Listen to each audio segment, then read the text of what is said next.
हमारा पहला अपडेट है, यह है गाचिया कूता के हिंदी डब से। तो इसका लेटेस्ट एपिसोड जो न्यू एपिसोड है वो आ चुका है। तो आप सब गाचिया कूता का हिंदी डब देख रहे हो या नहीं देख रहे हो, कमेंट्स में जरूर बताना। जो नेक्स्ट अपडेट है यह है चैनसो मैन की रे जे मूवी से लेकर, जो कि इंडियन थिएटर्स में आने वाली है 26 सितंबर को। और इसका जो हिंदी डब ट्रेलर है जो कि अपलोड किया गया था, जो कि डिलीट कर दिया गया था, तो वापस से जो भाई फॉल्ट था जो कि रे जी बोला गया था और अब उसको रे जे करके अब अपलोड कर दिया गया है। तो आप सोनी पिक्चर्स के इंस्टाग्राम पेज पर जाकर देख सकते हो। साथ ही में भाई जो चैनसो मैन की मूवी है ना, जो कि आने वाली है फिल्म, ये 26 सितंबर को रिलीज होने वाली है हिंदी जापानीज के साथ, ठीक है। इसको तमिल और तेलुगु डब नहीं मिल रहा है। बट जो शिनचैन है जो कि उसी दिन रिलीज होने वाली है, वो तो भाई हिंदी तमिल तेलुगु हर लैंग्वेज में भाई हो रही है।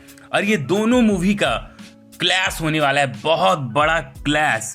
इतने दिनों से कुछ नहीं कर रहे थे चैनसो मैन वाले, और इस मूवी को रिलीज होने के लिए आज से एक सप्ताह बस बाकी है। और अभी ये लोग भाई हिंदी डब ट्रेलर डाल रहे हैं और प्रमोशन कर रहे हैं। तो अब 7 दिन में ये क्या ही मार्केटिंग कर लेंगे।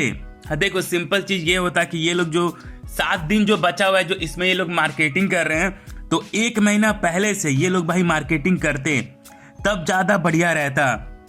लाइक जो भाई क्रिएटर्स हैं उनसे रील बनवाना, जो हिंदी वॉइस एक्टर्स है लाइक लोहित शर्मा डेंजी के, तो उनसे भी रील्स बनवाते कि ये मूवी हिंदी में आ रही है और उसके साथ कोलैब करते, ताकि ज्यादा से ज्यादा हाइप होता है इसका। टीजर पोस्टर ट्रेलर 1 2 3 कम से कम 2-3 भाई ट्रेलर निकालना चाहिए था 1 महीना के अंदर। तब होता है एक बढ़िया मार्केटिंग और एक प्रमोशन और एक हाइप भी रहता, क्योंकि 1 महीना से प्रमोशन होता तब। बट इन्होंने ऐसा कुछ भी नहीं किया। डीमन स्लेयर के सिर्फ 2 सप्ताह बाद ये फिल्म भाई रिलीज होने वाला है, चैनसो मैन और शिनचैन दोनों एक साथ। तो भाई ये बहुत ही बेकार प्लानिंग है भाई चैनसो मैन के जो भाई मेकर्स है, जो टीम है उनका, ठीक है, जो कि इंडिया में भाई कर रहे हैं। भाई डीमन स्लेयर को जो भाई प्रमोशन हुआ था, मतलब मुझे याद है 2-3 महीना पहले से ही भाई इसका प्रमोशन और हाइप धीरे धीरे भाई क्रिएट किया जा रहा था। यहाँ तक कि शिनचैन कासुकाबे डांसर्स इन इंडिया, इसका भी हाइप भाई गजब से क्रिएट किया जा रहा था। बट ये जो मूवी है चैनसो मैन, ये तो मुझे भाई लग ही नहीं रहा है। बहुत सारे लोग ऐसे भी हैं जिनको पता ही नहीं है कि ये हिंदी डब के साथ आने वाली है। तो दोस्तों आप लोग भाई कमेंट्स में जरूर बताना कि आप लोग कौन सी मूवी देखने जाओगे, चैनसो मैन या शिनचैन। और आप लोग देखो दोनों में से जो भी मूवी देखने जाओ, शिनचैन ही भाई तहलका मचाने वाली है, क्योंकि शिनचैन को भाई बहुत सारे जो बच्चे हैं वो जाके देखेंगे अपने माँ बाप के साथ। तो जाहिर सी बात है कि जो बच्चों का जनसंख्या है वो ज्यादा है, तो वो भाई चैनसो मैन को भाई पक्का भाई हरा देगी, उससे ज्यादा वो भाई कमाई कर लेगी। लिख के ले लो। इसके साथ साथ आपको बताना चाहूंगा, डीमन स्लेयर की जो इन्फिनिटी कैसल मूवी है, इसने अभी तक इंडिया से 48 करोड़ का भाई कमाई कर लिया है, मतलब कि $5.45 मिलियन का, जो कि बहुत ज्यादा है। इसके साथ साथ इन्फिनिटी कैसल की जो मूवी है, इसने $500 मिलियन का कमाई कर लिया है और ये बन चुकी है नंबर 1 मूवी पूरी दुनिया की। यहाँ तक कि इंडिया की भी ये अभी नंबर 1 एनिमे फिल्म है जिसने भाई इतना ज्यादा कमाई किया है। साथ ही में let this grabbing soul retire, इसका जो सीजन 2 है ना, इसका टीवी एनिमे शेड्यूल हुआ है 6 अक्टूबर 2025 के लिए, और इसका एक नया विजुअल बाहर आया है। साथ ही में इस सप्ताह जो न्यू एनिमे के एपिसोड्स आए हैं उनको क्या क्या रेटिंग मिला है, सारा कुछ आपको स्क्रीन पे दिख रहा होगा, तो पॉज करके पढ़ लेना। 100 मीटर्स का जो एनिमे है, ठीक है, इसका 4K HD वर्जन आने वाला है। लॉस एंजलिस के स्क्रीन में एक कोई फेस्ट होने वाला है, बियॉन्ड फेस्ट, तो वहां पर होगा। साथ ही में डीमन स्लेयर इन्फिनिटी कैसल का पार्ट 1 तो आपने देख लिया कि उसमें किसका किसका फाइट हुआ था, ठीक है। लेकिन जो इसका पार्ट 2 आने वाला है 2027 में, उसका देखो किसका किसका फाइट होने वाला है, आपको स्क्रीन पे दिख रहा होगा, पॉज करके पढ़ लेना। फैंस को डीमन स्लेयर की मूवी बहुत ही ज्यादा पसंद आई। लोगों का सिर्फ एक ही शिकायत है, लोग ये कह रहे हैं कि जो अकाजा का बैक स्टोरी है, इसको बहुत ही ज्यादा खींचा गया है और लंबा बनाया गया है, इसको इतना ज्यादा खींचना नहीं चाहिए था। वन पंच मैन सीजन 3 का एक 30 सेकेंड का प्रोमो बाहर आया है, जो कि ठीक ही ठाक है। ए मंगाका वेयर्डली वंडरफुल वर्क प्लेस, तो जो ये टीवी एनिमे है, इसका एक नया ट्रेलर बाहर है, ये आने वाला है 6 अक्टूबर को। इसके साथ साथ एनिमे ऑफ द ईयर, कौन कौन सा एनिमे बना है, सारा कुछ आपको स्क्रीन पे दिख रहा होगा, तो पॉज करके पढ़ लेना। 2021 में था जुजुत्सु काइसेन, 2022 में था अटैक ऑन टाइटन का फाइनल सीजन, 2023 में था साइबर पंक, 2024 में था जुजुत्सु काइसेन का सीजन 2 और 2025 में था सोलो लेवलिंग। वीडियो में आगे बढ़ने से पहले आप सबको सिर्फ एक रिक्वेस्ट करना चाहूंगा कि अगर आपको मेरे एनिमे अपडेट्स पसंद आते हैं तो चैनल को सब्सक्राइब करने के बाद बेल आइकन दबा लो, ताकि मुझे और मोटिवेशन मिले ऐसे वीडियोस बनाने का। और आप हमसे इंस्टाग्राम में भी जुड़ सकते हो, क्योंकि इंस्टाग्राम पर मैं यूट्यूब से पहले ही अपडेट दे देता हूं। इसके साथ साथ वन पीस का एपिसोड नंबर, जो नया एपिसोड आने वाला है ना, नेक्स्ट एपिसोड, इसका एपिसोड नंबर 1144 का प्रीव्यू बाहर आ चुका है। और ग्लोबल बॉक्स ऑफिस में जो सबसे ज्यादा एब्सोल्यूट सिनेमा है, जो जापानीज का एनिमे है, उसमें फर्स्ट नंबर में अब डीमन स्लेयर आ चुका है। और बाकी के नाम जो है आपको स्क्रीन पे दिख रहा होगा, पॉज करके पढ़ लो। दोस्तों आपको बताना चाहूंगा, डीमन स्लेयर की जो मूवी है ना, इन्फिनिटी कैसल, ये इंडिया में लगने वाली थी 750 स्क्रीन्स में, लेकिन इसका इतना ज्यादा हाइप था कि बॉलीवुड मूवीज को जो स्क्रीन्स मिलने वाली थी उसको हटा दिया गया और उसके जगह डीमन स्लेयर को दिया गया, डीमन स्लेयर इन्फिनिटी कैसल को, डीमन स्लेयर इन्फिनिटी कैसल को। और इसको कुल मिलाकर 1400 स्क्रीन्स मिला है, मतलब कि 1400 प्लस थिएटर्स में यह फिल्म लगाई गई है। इसलिए मतलब मान के चलो मैक्सिमम हर जगह यह फिल्म को लगाया ही गया है। और इसने भाई नया नया रिकॉर्ड बनाया है, जैसे कि रात का 12 बजे का जो शो था ना, ठीक है, इंडिया में, उसका 2 लाख से ज्यादा टिकट्स भाई बिका। यहां तक कि जो सुबह 5 बजे का शो था उसका भी भाई लाखों में टिकट्स बिके थे। तो ये है भाई कमाल। 2025 में हमें ये देखने को मिला और 2027 में हमें ये देखने को मिलेगा। इसके साथ साथ नारुतो शिप्पुडेन के भी रिगार्डिंग एक बैड अपडेट है। अगर आपको नहीं पता है, जिसने मेरा सुबह वाला वीडियो नहीं देखा है, तो आपको बता दूं कि नारुतो शिप्पुडेन में एक बैड न्यूज आ चुकी है। और बैड न्यूज ये है कि एपिसोड नंबर 300 से आपको गारा और शिकामारू में मणिकांत सोरबोय की वॉइस सुनने को नहीं मिलने वाली है। मणिकांत सोरबोय ने खुद अपने इंस्टा स्टोरी पर डाल के ये बता दिया है कि अब मैं इस सीरीज का हिस्सा नहीं हूं और मैं अब इसको वॉइस नहीं दे पाऊंगा।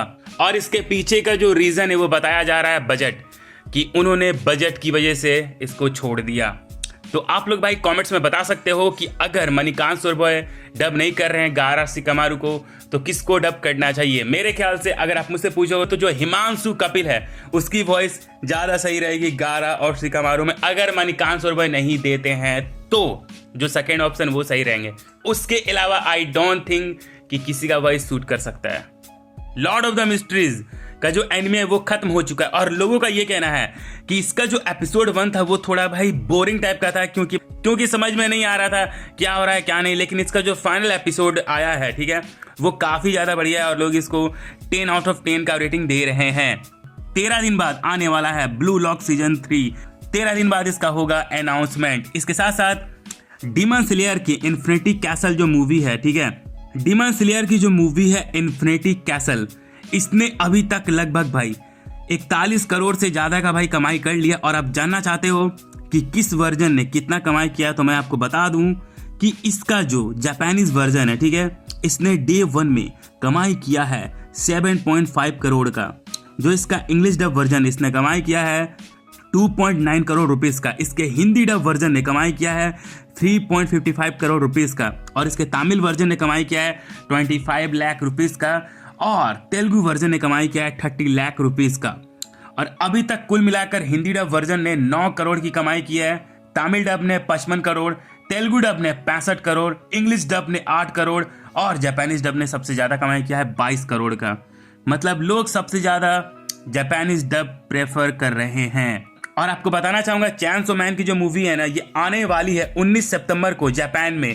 लोगों का ये मानना है कि डीमन स्लेयर की जो इन्फिनिटी कैसल है ये 700 मिलियन प्लस का कमाई कर सकती है, इसमें ये पोटेंशियल है। जुजुत्सु काइसेन का जो नया मांगा निकला है ना, स्पिन ऑफ मांगा, तो इसमें हमें एक किंग ऑफ एलियन देखने को मिला है जो कि बहुत ही ज्यादा खतरनाक है, सुकुनाका लेवल का। इसका भाई देख रहे हो सिंह भी है यार, कहीं ये सिंह ना मार दें। इसके साथ साथ आपको बताना चाहूंगा, नेपाल का नया रिलीज डेट बाहर आ चुका है डीमन स्लेयर इन्फिनिटी कैसल का। तो जो लोग मेरे फैंस नेपाल से मेरा वीडियोस देखते हैं, तो डीमन स्लेयर की इन्फिनिटी कैसल मूवी जापान में आने वाली है 17 सितंबर को। दोस्तों आपको बताना चाहूंगा, एनिमे टाइम्स पर अब दोबारा से डिटेक्टिव कोनन का हिंदी डब आ चुका है। जो ऑडियो को हटाया गया था तो दोबारा से ऑडियो ऐड कर दिया गया है, ठीक है। वही डब, एनिमे टाइम्स वाला घटिया डब। तो आप चाहो तो एनिमे टाइम्स पर डिटेक्टिव कोनन का हिंदी डब देख सकते हो मात्र 1 रुपए में। डिटेक्टिव कोनन का जो न्यू मूवी है, मूवी 29, ये 2025 में आने वाला है, मतलब कि इसी साल। तो क्या आप ये फिल्म देखोगे? यार एक चीज आपको बताना चाहूंगा, मेरा एक दोस्त है भाई, दिल्ली से है, ठीक है, और वो मुझे भाई डीमन स्लेयर इन्फिनिटी कैसल का भाई टिकट दे रहा था कि ये टिकट से मैं देख सकता हूँ फिल्म। लेकिन वो टिकट बस भाई वैलिड था दिल्ली के लिए ही, कि बस वो टिकट दिल्ली में ही काम करेगा और कहीं पे काम नहीं करेगा। तो ये बहुत ही ज़्यादा बेकार बात था, वरना यार अगर मुझे मौका मिलता कि मैं कहीं से भी देख सकता हूँ तो वो मैं देख लेता। लेकिन बाद में मुझे भाई आइडिया आया कि मेरे बहुत सारे फैंस तो दिल्ली से होंगे ही, तो उनको दे देता। बट यार उस टाइम मेरा दिमाग काम ही नहीं किया, और बाद में जब मैंने उससे पूछा तो तब तक भाई तो उसने किसी को दे दिया था। तो अब से मैं भाई एक काम करूँगा, जहाँ से भी मेरे फैंस होंगे ना, मुंबई से, दिल्ली से, तो मेरे पास अगर कोई अपॉर्चुनिटी आएगा तो मैं आप लोग के साथ भाई शेयर करूँगा, और वो टिकट्स मैं आप लोग को ही भाई दे दूंगा। आप में से किसी लकी विनर को मैं कोई भाई कॉन्टेस्ट करूंगा, और उसमें आप लोग उसमें पार्टिसिपेट करना, और जो लकी विनर्स होगा उसको मिल जाएगा वो टिकट। नेक्स्ट टाइम से यही करूंगा भाई, मैं भी करूंगा आपसे गिव वे। इचिरो ओडा ने लूफी का ड्राइंग बनाया है चॉकलेट केक पर। दोस्तों आपको बताना चाहूंगा, एक बैंड है, ठीक है, जो कि भाई म्यूजिक बजाता है। तो मैक्सिको में जो इवेंट हुआ था डीमन स्लेयर का, तो उस बैंड से वहां पर भाई गड़बड़ हो गई थी, और डीमन स्लेयर की जो मूवी है ना, इसने भाई बिग 3 के पॉपुलैरिटी को सरपास कर दिया है। लेकिन सिर्फ बिग 3 के जो पापा हैं उनका पॉपुलैरिटी ये कभी नहीं कर पाएगा। उसके लिए इसको तो 7 जन्म लेने पड़ेंगे। दोस्तों तमिल डब के जो स्क्रिप्ट राइटर हैं डीमन स्लेयर इन्फिनिटी कैसल के, उनके नाम आपको स्क्रीन पे दिख रहा होगा, और साथ ही में इसके जो भाई डबिंग डायरेक्टर हैं उनके भी नाम आपको दिख रहा होगा, तो पढ़ लो, स्क्रीन पे है। दोस्तों एक एनिमे आने वाला है जिसका नाम है Tojima wants to be a Kamen Rider, और इस एनिमे में ये होता है कि एक 40 साल का बूढ़ा आदमी सोचता है कि वो बनेगा एक नाकापोस सुपर हीरो। लेकिन अचानक क्या होता है कि वो हार मान लेता है, सोचता है मेरे से तो ये नहीं होगा, और एक दिन बहुत सारे चोरों की वजह से उसकी जिंदगी बदल जाती है और वो बन जाता है super hero. Demon slayer infinity castle में डोमा को तमिल में किसने वॉइस दिया है उनका भी नाम आपको स्क्रीन पे दिख रहा होगा, तो पॉज करके पढ़ लेना। चैनसो मैन की जो मूवी है रेजे मूवी, ये आने वाली है यूएस में 24 अक्टूबर को। साथ ही मैं आपको बताना चाहूंगा एनिमेक्स जो एनिमे चैनल है वो सिंगापुर में अब बंद कर दिया गया है। वहां पर एक स्ट्रीमिंग ऐप था जहां पर भाई इसको दिखाया जाता था, तो वो ऐप से अब इस चैनल को हटा दिया गया है। दोस्तों आपको बताना चाहूंगा, एक डैड है जो कि नया डैड बने हैं, तो उन्होंने अपना बेटा का नाम रखा है जिराया। देख रहे हो, जिराया नाम रख दिया। चेन्नई का एक न्यूज़पेपर है, ठीक है, इंडिया में, जहां पर डीमन स्लेयर के बारे में भाई पोस्ट किया गया है, लिखा गया है, छापा गया इसके बारे में कि एनिमे का जो फीवर है वो इंडिया में लग चुका है एक अलग लेवल पर। इंडिया में इसका जो बुखार है वो छा चुका है, और अब भाई जो इंडिया है ना, यहाँ पर अब एनिमे को कोई भी हल्का में नहीं लेगा। ये भी अब बहुत बड़ा चीज हो चुका है, मतलब अब तो ये भाई बॉलीवुड मूवी से भी आगे निकल चुका है, क्योंकि बॉलीवुड को स्क्रीन नहीं मिल रहा है बट इस मूवी को मिल रहा है। अब हर जगह इसी का जलवा है यार। दोस्तों यही है वो बेशरम इंसान जिसने ऐसा गलत हरकत किया था, जिसका शक्ल आपको स्क्रीन पे दिख रहा होगा। आपको याद होगा मैंने आपको कुछ दिन पहले बताया था कि डीमन स्लेयर का जो मूवी है इन्फिनिटी कैसल, थिएटर में किसी ने भाई टॉयलेट कर दिया था बहुत सारे लोगों के ऊपर, तो यही है वो। तो बताइए इसको क्या सजा देनी चाहिए। दोस्तों आपको बताना चाहूंगा, डीमन स्लेयर की इन्फिनिटी कैसल जो मूवी थी ना, इसको बनाने में मात्र 20 मिलियन का खर्चा आया था, और इस मूवी ने $500 मिलियन का कमाई कर लिया। इसके साथ साथ डैन डैन का जो सीजन 2 है ना, इसमें मात्र और एक एपिसोड बचा हुआ है, उसके बाद ये सीजन खत्म हो जाएगा। फायर फोर्स सीजन 3 पार्ट 2 का फर्स्ट लुक बाहर आ चुका है, एनिमेशन काफी अच्छा लग रहा है। ये आने वाला है जनवरी 2026 में। इसके साथ साथ फुल मेटल अल्केमिस्ट ब्रदरहुड के जो क्रिएटर है वो एक नया एनिमे बना रहे हैं, जो कि आने वाला है क्रंचीरोल पर 2026 में, और ये हिंदी डब के साथ आ सकता है, नॉट अ बिग डील। और अब टू बी हीरो एक्स का जो एनिमे है ना, अब इसके सारे के सारे एपिसोड्स क्रंचीरोल पर स्ट्रीम हो रहे हैं, इसके सारे 24 एपिसोड्स, तो आप इसको देख सकते हो। जिनको नहीं पता है उनको बता दूं, वन पंच मैन का जो सीजन 3 है ये आने वाला है 5 अक्टूबर से, और ये क्रंचीरोल पर भी आएगा। दोस्तों जो जेनेसु के जापानीज वॉइस एक्टर हैं, उन्होंने अपना खुद का भाई एक नया भाई ड्रेस बनाया है, ठीक है, रेड कारपेट के लिए, और आपको स्क्रीन पे दिख रहा होगा कि क्या क्या डिजाइन है, पूरा आप देख सकते हो भाई।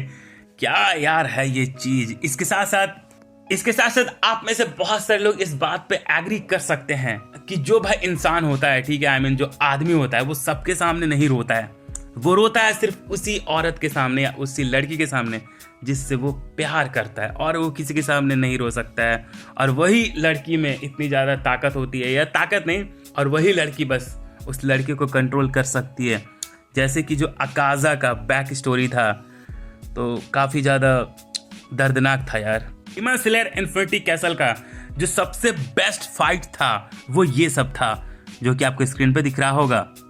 आप लोग भाई कमेंट्स में ज़रूर बताना कि आपने अभी तक डीमन स्लेयर के इन्फिनिटी कैसल देखी है या नहीं देखी है। और गाइज आपको बताना चाहूँगा चैनसो मैन का जो हिंदी डब आने वाला है 26 अगस्त को इंडियन थिएटर्स में, तो इसमें जो रेजे है इसको डब कर रही है, हिंदी में वॉइस दे रही है हीना मलिक। जो इसमें टाइफून डेबिल है इसको हिंदी में वॉइस दे रहे हैं केतन कावा। डेनजी को डब कर रहे हैं, आपको तो पता ही होगा, जी हाँ, लोहित शर्मा। मकीमा को डब कर रही है सौदामनी अंजारिया, और कोबिनो को डब कर रहे हैं मर्लिन जेम्स। तो ये है वो कास्ट, और इस कास्ट को बताया है एनिमे गीक ऑफिशियल ने। जो नेक्स्ट अपडेट है ये है भाई एनिमे टाइम से लेकर, तो एनिमे टाइम्स पर एक न्यू एनिमे भाई स्ट्रीम हो रहा है जिसका नाम है अराइज। तो अब आप इसके सारे एपिसोड्स को हिंदी डब के साथ देख सकते हो, और ये ओभा का एपिसोड है। नेक्स्ट अपडेट है कार्टून नेटवर्क इंडिया से लेकर, तो कार्टून नेटवर्क इंडिया अब पूरा भाई गार्बेज हो चुका है, बर्बाद हो चुका है, कचड़ा हो चुका है, कोई भाई देखना नहीं चाहता है। वहाँ पर वन पीस सीजन 1 भाई खत्म हो चुका है, और लोग देखना चाहते हैं सीजन 2, लेकिन cartoon network India cartoon network India अपना ही मन मर्जी कर रहा है, वो नहीं दिखा रहा है जो फैंस देखना चाहते हैं। तो ये बहुत ही ज़्यादा बेकार डिसीजन है। आप लोग यार कमेंट्स में ज़रूर बताना कि क्या आप लोग कार्टून नेटवर्क इंडिया देखते हो, क्योंकि सच बताओ तो यार 2022 का एक भाई साल था भाई, पीक साल के। हाँ भाई सबको उसने भाई सरप्राइज कर दिया था, शॉक कर दिया था, और जो भाई प्रोमो भी निकाला था ना, जो सबने चाहा वो कार्टून नेटवर्क ले आया। Dragon ball super Hindi dub, क्या प्रोमो निकाला था यार। और यहाँ पर वो हमारी फैंस की बात भाई सुन ही नहीं रहा है। फैंस चाहती है, जनता चाहती है वन पीस का सीजन 2, ड्रैगन बॉल 1986 का न्यू एपिसोड्स, ड्रैगन बॉल दाइमा का new Hindi dub, dragon ball super Broly. But वो ला क्या रहा है, घंटा ला रहा है वो। और यार अब क्या ही बोलो यार, मूड में मतलब फ्रस्ट्रेट हो गया हूँ यार मैं। तो चलो आज के एनिमे अपडेट्स में सिर्फ इतना ही। कैसा लगा आज के एनिमे अपडेट्स कमेंट्स में जरूर बताना, और मेक श्योर कि चैनल में न्यू आया तो चैनल को सब्सक्राइब करने के बाद बेल आइकन दबा लो, और आप हमसे इंस्टाग्राम में भी जुड़ सकते हो। चलो टाटा बाय बाय।